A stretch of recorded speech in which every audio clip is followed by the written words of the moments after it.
Alright guys, part 2. So this video I've titled Martial Flexibility because everything that we're going to be going over here is based on martial arts drills that I've done coming up through the martial arts. It's not going to be as in-depth as the last one. I'm basically just going to be showing you a bunch of drills. You'll see text on the screen to explain what's happening in each drill. Now, I released these in order, so if you have not watched the first video on static flexibility, watch that one first, because it's very important that you maintain and gain some amount of static flexibility, because if you don't have that, then going into this, it's not going to be as easy. Now, I do want to address one other thing, is static flexibility requires one thing, and that requires that you gain flexibility. Martial flexibility, as we're doing today, requires two things. It requires that flexibility that we gained with our static stretching. Now it requires a second element, and that's muscular conditioning. Because you're holding your legs in the air, yes, you need the flexibility in order to make sure that you can get your kick up, but if your muscles aren't built up enough in order to actually hold it there, you're not going to be able to hold it at any height. You can be able to do splits, but if you don't have strong muscles to hold your leg up in the air, you're not going to be able to actually do like a super high split kick or anything like that. So that's what we're going to be covering today. So stay tuned and let's get to work. Now, one more thing I want to address, that you do need to warm up before you start these things. Basically the same thing as last time, just like basic jogging, high knees, whatever. Again, I'm not going to give you guys an example of a warm-up. Also realize, though, that your warm-up doesn't need to be quite as intense, because as you're doing these exercises, you're going to be working your muscles more. This is more of a workout than just stretching out like your static flexibility was. Okay, so we're focusing on three main kicks with all of these drills: front kick, round kick, and side kick.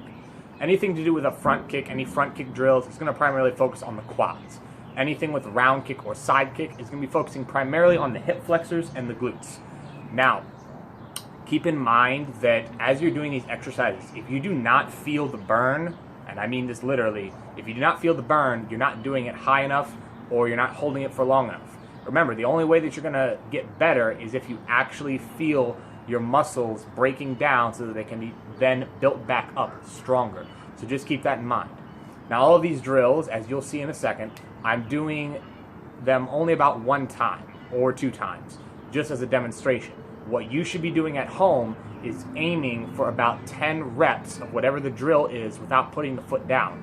So for instance, let's say I'm taking a round kick and I'm doing a raise, rechamber, kick, hold. You want to do that about 10 times on each leg before you put that leg down. The second you put that leg down, your muscles relax and they're not going to be worked as hard. So again, you want to aim for around 10. If that's too much, aim for no less than 5. Let's go with that. Now, let's get into these drills.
Now, everything that we just did may not seem like a lot because of how the video is structured. It only takes about like 2 minutes to view all of the drills. But if you, like I said at the beginning, are doing each drill about 10 times on each leg with each kick, all three, front, round, and side, it's going to take you probably around 20 to 25 minutes, maybe even 30, depending on how long you're holding it or how many reps you're doing. So don't think that this is going to be super easy, and especially as you get towards the later drills, after you've already done maybe 3 drills, you're going to definitely be feeling it. And again, if you aren't, you need to work harder. Because again, if you aren't working harder, you're not burning your muscles, and you're not going to get better, and you're not going to get those high kicks. And that's what our goal is. So I hope you guys enjoyed this. Stay tuned for next week, where we're going to be going over tricking flexibility. I'll see you guys then.